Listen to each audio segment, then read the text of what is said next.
Hello friends, once again you are welcome to Shikhar ICS where we are discussing different topics of current affairs which are in news, which are in debates। और आज भी हम ऐसे ही एक ऐसे topic को discuss करने वाले हैं जो भारत से भी रिलेटेड है लेकिन आजकल इंटरनेशनल लेवल पर बड़ा चर्चा में है और अंतर्राष्ट्रीय स्तर पर बहुत चर्चा में है। और वो विषय जो है वो है ब्रिटेन में, इंग्लैंड में भारतीय मंदिर और हिंदुओं पर होने वाले आक्रमण। आपने सुना होगा पिछले 1-1.5 सप्ताह से जो है ऐसा हो रहा है कि ब्रिटेन में जो है, इंग्लैंड में कह लें, वहाँ के अलग अलग शहरों में अलग अलग जो कुछ हिंदू ऑर्गेनाइजेशंस है, हिंदू संस्थाएं हैं, इंस्टीट्यूट्स है और हिंदू टेम्पल्स है, वहाँ पर जो है कुछ मुस्लिम जो आतंकवादी कह लें या उनको उग्रवादी कह लें या मुस्लिम जो रेडिकल्स है, थोड़े से जो परंपरावादी, रूढ़िवादी, ऑर्थोडॉक्स मुस्लिम है, उनके द्वारा आक्रमण किया गया और हमला किया गया, उनको भद्दी गालियां दी गई और मंदिरों को वेंडलाइज करने की कोशिश की गई।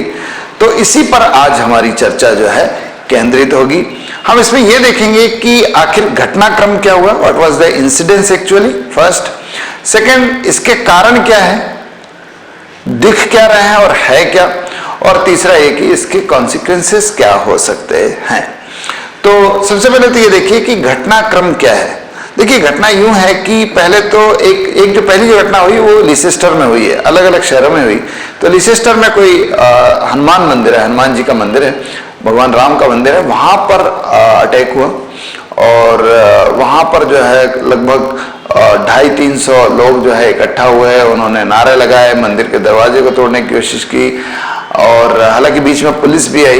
इस कारण जो है कोई बड़ा हादसा होने से बच गया, लेकिन पहले आक्रमण किया गया। इसी तरह से जो है ध्यान रखिए, ये जो आक्रमण था ये किया गया था उस दिन जिस दिन भारत पाकिस्तान का मैच था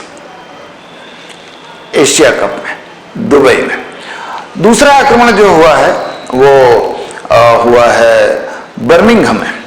बर्मिंघम में दुर्गा मंदिर में जो है 3-4 दिन पहले अटैक हुआ और वहां भी इसी तरह से कुछ लोग इकट्ठा हो गए जो थोड़े से एक्सट्रीमिस्ट थे, मुस्लिम थे। उन्होंने जो है इस्लामिक नारे लगाए और अल्लाह अकबर के नारे लगाए और दूसरा जो है हिंदुओं को, भारतीयों को जो है भद्दे भद्दे अपशब्द कहे और जो है मंदिर को वेंडलाइज करने की कोशिश की। अब देखिए ये जो है घटनाक्रम है। अब इस घटनाक्रम के कारण क्या हो सकते हैं, कारण बड़ा इंटरेस्टिंग है। देखिए एक कारण जो सीधा सीधा दिख रहा है, कारण जो है वो तो यह है कि लोगों ने ये कहा कि साहब उस दिन भारत पाकिस्तान का मैच था और भारत पाकिस्तान के मैच के दिन थोड़े सेंटिमेंट्स जो है वो हाई होते हैं, भावनाएं जो है वो, भावनाओं का ज्वार जो है वो उच्च स्तर पर होता है। और चूंकि पाकिस्तान हार गया था, देखिए मोस्ट ऑफ द एजिटेटर्स वहां पर जो प्रदर्शन कर रहे थे, आक्रमण करने वाले लोग थे, most of them were Pakistani. इसलिए पाकिस्तान शब्द और पाकिस्तानी यहां पर टर्म आएगा ही, क्योंकि पाकिस्तान उस युद्ध में हार गया। इसलिए जो है पाकिस्तान के जो क्रिकेट प्रेमी थे, पाकिस्तान के जो राष्ट्र प्रेमी रहे होंगे, उनकी भावनाएं आहत हो गई, वो दुखी थे और उस दुख के ज्वार में उन्होंने, उस आक्रोश के ज्वार में उन्होंने, क्रोध के ज्वार में उन्होंने ये आक्रमण किया। एक चीज तो ये कही गई और प्रथम दृष्टया ऐसा दिखता भी है, लेकिन अधिकांश लोगों का मानना है कि नहीं साहब, ये कोई तात्कालिक तौर पर होने वाला मामला नहीं था। It was not an immediate reaction of people, it was an attack which was already preplanned. जो पहले से एक योजना बनी हुई थी, उस योजना को क्रियान्वित करते हुए योजनाबद्ध तरीके से ही ये प्रदर्शन किया गया, आक्रमण किया गया, ये कहा गया। क्योंकि आप देखिए जिस दिन दुर्गा राम मंदिर पर आक्रमण हुआ था, उस दिन जो है वहां पर एक भारत की एक बहुत प्रसिद्ध कथावाचक और राम भक्त है और वो साध्वी ऋतंभरा, उनका वहां पर लेक्चर होने वाला था। तो वो लेक्चर पहले से प्री प्लान्ड था, उसकी सूचना सबको थी। उसकी सूचना जो है रेडिकल और मुस्लिम्स को भी थी, और इस कारण जो है उन्होंने इस कार्यक्रम को ना होने देने के लिए ये किया था। इसलिए जो है it can not be considered as an immediate reaction, एक तात्कालिक रूप से उस समय कि भाई पाकिस्तान हारा और जाके ऐसी एक्शन हो गई, ऐसा नहीं था। ये प्री प्लान था, ये पूर्व नियोजित था, ये योजनाबद्ध था। कारणों का एक सुपरफिशियल कारण जो ऊपर ऊपर दिखता है वो तो ये था सब, लेकिन कारण इसके अंदर और भी थोड़े गहरे छुपे हुए हैं। पहली चीज तो ये कि यूरोप में, अब मैं उन कारणों की बात कर रहा हूं जो हिडन है, जो दिख नहीं रहे हैं, लेकिन इस पूरी घटनाक्रम में सबसे ज्यादा प्रभावी है। दिख नहीं रहा, ऊपर तो यही दिख रहा है, लेकिन हाथी के दांत दिखाने के कुछ और है और खाने के कुछ और है। ठीक है, तो जो पहला कारण है वो ये कि पूरे यूरोप में जो है इस्लामिक रेडिकलिज्म बहुत तेजी से बढ़ रहा है। बहुत तेजी से जो मुस्लिम रूढ़िवादी लोग हैं, जो ISIS के प्रकृति के हैं या तालिबान के प्रकृति के हैं, वो पूरे यूरोप में फैल गए हैं। आपने देखा होगा कि फ्रांस में जो है वहां के राष्ट्रपति इमैनुअल मैक्रोन को भी जो है इसके अगेंस्ट एक्शन लेना पड़ा। इटली में भी ये एक्शन लेना पड़ा। ब्रिटेन में भी इस चीज का बड़ा डर लग रहा है, क्योंकि ब्रिटेन में आपने देखे होंगे कुछ वीडियोस जो पिछले दिनों सोशल मीडिया पर काफी चर्चित हुए कि रोड पर और दूसरे पब्लिक प्लेसेस में जो है लोग नमाज पढ़ते हुए और दूसरे धार्मिक रिचुअल्स परफॉर्म करते हुए दिखाई देते हैं, दूसरे धार्मिक क्रियाएं करते हुए दिखाई देते हैं, नमाज पढ़ते हुए दिखाई देते हैं, नारे लगाते हुए दिखाई देते हैं। तो यूरोपियन देश जो है इससे परेशान है, लेकिन वो जो एक्सट्रीमिस्ट इस्लामिक है, वो जो है, जो मुसलमान है, जो थोड़े उग्रवादी हैं, वो लगातार इसको आगे बढ़ा रहे हैं। वो किसी और वर्ग को आगे नहीं बढ़ने देना चाहते, एक चीज। लेकिन कोई ये कह सकता है कि साहब अगर इस्लामिक जो लोग हैं उनको दिक्कत वहां के क्रिश्चियन से होनी चाहिए, हिंदुओं पर क्यों? हिंदू तो वहां पर ब्रिटेन में जो हिंदुओं की जनसंख्या है वो लगभग 1.5 से 1.25% है। हालांकि वो भी बड़ी संख्या है, पर प्रतिशत की दृष्टि से 1.5 से 1.25% है। हिंदुओं से क्या दिक्कत है? आप ईसाई पर करो, हिंदुओं से क्या दिक्कत है? इसका एक कारण मैं आपको बताता हूं। कारण यह है कि पिछले कुछ दिनों से, लगभग 1 दशक से आप देखिए, विश्व स्तर पर भारत की छवि लगातार एक विश्व शक्ति की तरह जो है बढ़ती जा रही है, बनती जा रही है। विश्व स्तर पर भारत का सम्मान बढ़ा है।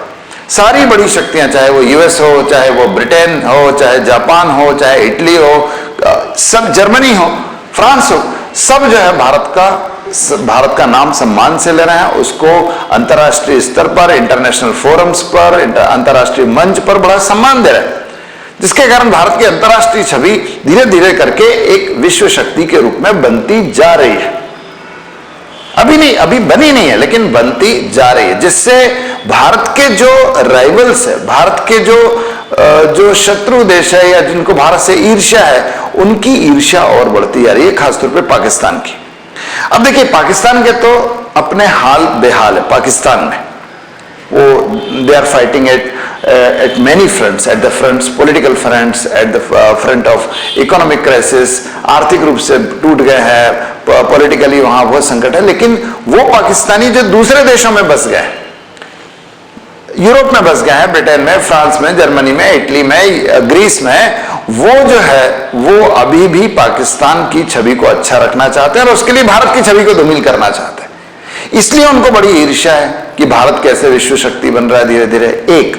अब एक और जो कारण हो सकता है, वो जो विदेशी पाकिस्तानी या पाकिस्तानी माइग्रेंट्स दूसरे देशों में फेस कर रहे हैं, वो ये कि जो इंडियन माइग्रेंट्स है, जिनको हम NRI बोल रहे हैं, जो दूसरे देशों में जाके नौकरियां कर रहे हैं, काम कर रहे हैं, वो इंडियन NRI जो है उनसे भी बड़ी तकलीफ है, क्योंकि वो एक तो बहुत अच्छे पढ़े लिखे हैं, टैलेंटेड है, एजुकेटेड है, और इस कारण they are getting much better posts in corporate sector than these Pakistanis. वो बहुत अच्छे, आप मतलब ऊंचे नामों से लेके नीचे, चाहे सत्या नडेला का नाम ले लीजिए, चाहे सुंदर पिचाई का नाम ले लीजिए, रघुरामन का नाम ले लीजिए, और ऐसे पराग अग्रवाल का नाम ले लीजिए, ये तो बहुत ऊपर के नाम है, लेकिन नीचे तक कॉर्पोरेट सेक्टर में इंडियंस छाए हुए हैं, खासतौर पे IT सेक्टर में। उससे भी बड़ी ईर्ष्या है। इस कारण भी भारतीयों से बड़ी चिढ़ है, खासतौर पे विदेशों में रहने वाले भारतीयों से बड़ी चिढ़ है। आक्रमण का एक कारण, इन घटनाओं का, इन आक्रमणों का एक कारण ये भी है साहब कि जो पाकिस्तानीज है जो दूसरे देशों में बसे हुए हैं वो वहां के भारतीयों से बड़े चिढ़ रहे हैं। उन्होंने तो ये भी कहा, देखिए साध्वी रितंबरा का जब आक्रमण होने वाला था, का जब कार्यक्रम होने वाला था, तब जो है उन्होंने ये भी कहा कि हम बीजेपी को नहीं करने देंगे। ये जो मुस्लिम उस समय एक्सट्रीमिस्ट जिन्होंने प्रदर्शन किया, उन्होंने कई जगह अपने वीडियो भी शेयर किए, उसमें लिखा कि साहब, उसमें कहा कि साहब हम जो है किसी भारतीय आरएसएस वाले को यहाँ कार्यक्रम नहीं करने देंगे, बीजेपी वाले को कार्यक्रम नहीं करने देंगे, ये एक्सट्रीमिस्ट है। और उनका कंपेयर किया आईएसआईएस, उनको कंपेयर किया तालिबान से। अब आप खुद भी चिंतन कीजिए कि क्या आरएसएस और बीजेपी आईएसआईएस से, तालिबान से जो है तुलना करने लायक है क्या? आईएसआईएस पूरे दुनिया में डिक्लेयर्ड टेररिस्ट है, क्या बीजेपी या आरएसएस डिक्लेयर्ड टेररिस्ट है? आप बहुत शान से कह सकते हैं कि आप बीजेपी या आरएसएस के मेंबर हैं, क्या आप उतने ही शान से कह सकते हैं कि आईएसआईएस या आरएसएस या आईएसआईएस या तालिबान के मेंबर हैं? ऐसा नहीं कह सकते आप। लेकिन फिर भी उनका कहना है कि साहब ये आईएसआईएस और तालिबान जैसे ही है और हम इनको यहां कार्यक्रम नहीं करने देंगे। एक कारण तो ईर्ष्या का यह हो गया। एक बड़ा छुपा हुआ कारण इसको भी समझिए, जिसकी चर्चा कम हो रही है। अभी थोड़े दिन पहले ब्रिटेन में सरकार चेंज हुई है और लिज ट्रस जो है वो प्राइम मिनिस्टर बनी है। लिज ट्रस के पहले बोरिस जॉनसन वहां प्राइम मिनिस्टर थे। बोरिस जॉनसन के काउंसिल ऑफ मिनिस्टर में, मंत्री परिषद में एक मिनिस्टर थी प्रीति पटेल, फॉर्चुनेटली इंडियन थी, भारतीय मूल की थी। तो भारतीय मूल की एक मंत्री जो है बोरिस जॉनसन के मंत्री परिषद में थी, नाम था प्रीति पटेल। तो प्रीति पटेल जो है वो एक्सटर्नल अफेयर मिनिस्टर थी उनकी। प्रीति पटेल ने क्या किया कि इन इस्लामिक रेडिकल्स के, एक्सट्रीमिस्ट के इस तरह की हरकतों को देखते हुए ये पता किया कि आए कहां से थे। तो पता लगा कि भाई most of them are illegally residing in Britain. वो इलीगल तरीके से रह रहे हैं, या तो उनका वीजा जो है वो टर्म ऑफ हो गया है, या फिर उनको गलत तरीके से आ गए हैं, उनके पास वीजा है ही नहीं, या वो जो है स्मगलिंग कर करके या और किसी तरीके से ब्रिटेन में है, मतलब they do not have any legal right to be in England. तो फिर इन्होंने क्या किया कि एक रिटर्न एक्सचेंज की पॉलिसी बनाई, उसका एग्रीमेंट किया, रिटर्न एग्रीमेंट उन देशों के साथ जहां जहां से ये लोग आए थे। इनको सबको पकड़ा, इनके सबके वीजा चेक किए, वीजा में कुछ उनको नहीं मिला तो उन सबको अलग किया और फिर उन देशों के साथ समझौता किया। उसमें कई देश थे, पाकिस्तान भी था। अभी अगस्त में 15-16 अगस्त की बात है, पाकिस्तान के साथ एक समझौता किया गया। पाकिस्तान के इंटरनल सिक्योरिटी मिनिस्टर के साथ उन्होंने समझौता किया कि साहब आपको अपने लोगों को वापस लेना पड़ेगा who are illegally residing in England. तो ये रिटर्न एग्रीमेंट साइन किया गया पाकिस्तान के साथ, जिसके कारण जो है धीरे धीरे उनको सबको डिपोर्ट किया जाएगा। अभी किया जाना शुरू नहीं हुआ है। लेकिन इसके कारण जो वहां रहने वाले पाकिस्तानी हैं, जो लीगली है या इलीगल रह गए, वो बहुत परेशान हो गए।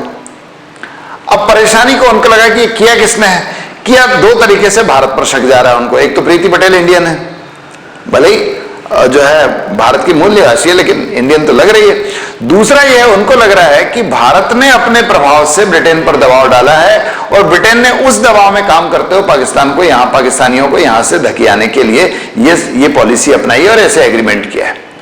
तो इस तरह के जो एग्रीमेंट है, जो रिटर्न एग्रीमेंट है, जिसमें प्रीति पटेल मैंने बताया था कि मुख्य नायिका या नायक कह लीजिए वो है, उससे जो है पाकिस्तानी बहुत ज्यादा नाराज है और वो इसके लिए जिम्मेदार मान रहे हैं किसको, इसके लिए जिम्मेदार मान रहे हैं इंडिया को और इंडियंस को।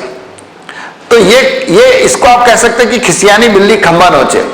ब्रिटेन एक अलग देश है, उनकी एक अपनी अलग नीति है, वो वहां आने वाले माइग्रेंट मुस्लिम से बहुत ज्यादा परेशान है, इसलिए वो इस तरह की पॉलिसी अपना रहे हैं फॉर देयर इंटरनल सिक्योरिटी। लेकिन इसके लिए रिस्पॉन्सिबल किसको मान रहा है, इंडियंस पर, और इंडियंस पर अटैक कर रहा है। तो ये कुछ कारण हो सकते हैं। एक जो दिख रहा है वो तो भारत पाकिस्तान मैच है, सेंटिमेंट्स हर्ट हो गए। दूसरा ये कि साहब इस्लामिक रेडिकल्स बढ़ रहे हैं जो वहां इस तरह के कार्यक्रम नहीं होने देना चाहते हिंदूवादी लोगों के। तीसरा मैंने बताया कि भारत की छवि अच्छी हो रही है, भारत एक बड़ी शक्ति बन रहा है, खासतौर पर भारतीय जो है कारपोरेट सेक्टर में ऊंचे ऊंचे पदों पर है, टैलेंटेड इंडियंस, एजुकेटेड इंडियंस, और इसके कारण लोगों को दिक्कत है। और सबसे खास कारण जो मैंने बताया कि धीरे धीरे पाकिस्तानियों, खासतौर पर those who are illegally residing in Britain, they are being deported from England, उससे नाराज है। तो ये तो हुआ कारण। अब परिणाम देखिए, परिणाम इसका भारत ने बहुत गंभीर तरीके से ब्रिटिश सरकार के साथ इस पर ऑब्जेक्शन दिया है। उन्होंने कहा है कि साहब बड़ी स्ट्रिक्ट एक्शन ली जानी चाहिए, और ब्रिटेन के इंटरनल सिक्योरिटी सेक्रेटरी ने जो है इस बात का वादा भी किया है कि इन पर जो है गंभीर कार्रवाई की जाएगी और आगे से ये रिपीट नहीं होगा। तो इस पर बातचीत हुई है। हमारे जो विदेश मंत्री है जयशंकर साहब, उन्होंने जो है इस पर बातचीत की है। और दूसरी चीज ये है कि धीरे धीरे ये बढ़ेगा, अन्य देशों में भी होगा, और इसके कारण भारत को अपनी जो कूटनीति है, अपनी डिप्लोमेसी है, उसको और मजबूत करना पड़ेगा, ताकि हम दूसरे देशों पर इस तरह से पॉलिटिकल और डिप्लोमेटिक प्रेशर डाल सकें कि आप ऐसे रेडिकल एलिमेंट्स पर बहुत गंभीरता से कार्रवाई कीजिए। क्योंकि अभी देखिए भारत की विश्व शक्ति बनने की यात्रा शुरू हुई है, और ऐसे ऑब्स्टिकल्स, ऐसी चुनौतियां, ऐसी चैलेंजेस, ऐसी बाधाएं, हिंड्रेंस अभी आएंगी। तो इसके लिए हमको धीरे धीरे अपनी डिप्लोमेसी को क्या करना होगा, अपनी कूटनीति को, विदेशी संबंधों को क्या करना होगा, मजबूत करना होगा, ताकि ऐसी शक्तियां इन चीजों में बाधा नहीं बन पाए। तो फ्रेंड, ये था आज का पूरा डिस्कशन, जो बेस्ड था ब्रिटेन में भारतीयों पर और भारतीय मंदिरों पर होने वाले आक्रमण पर। अगर ये वीडियो आपको अच्छा लगा हो तो आप इसे लाइक कीजिए, आप इसे अपने फ्रेंड्स के साथ शेयर कीजिए, और अगर अभी तक आपने ये चैनल सब्सक्राइब नहीं किया है तो आप इस चैनल को सब्सक्राइब भी कीजिए, बेल आइकन दबाइए, सो दैट आपको रेगुलर नोटिफिकेशन मिले वीडियो के बारे में। Thank you very much, have a good day.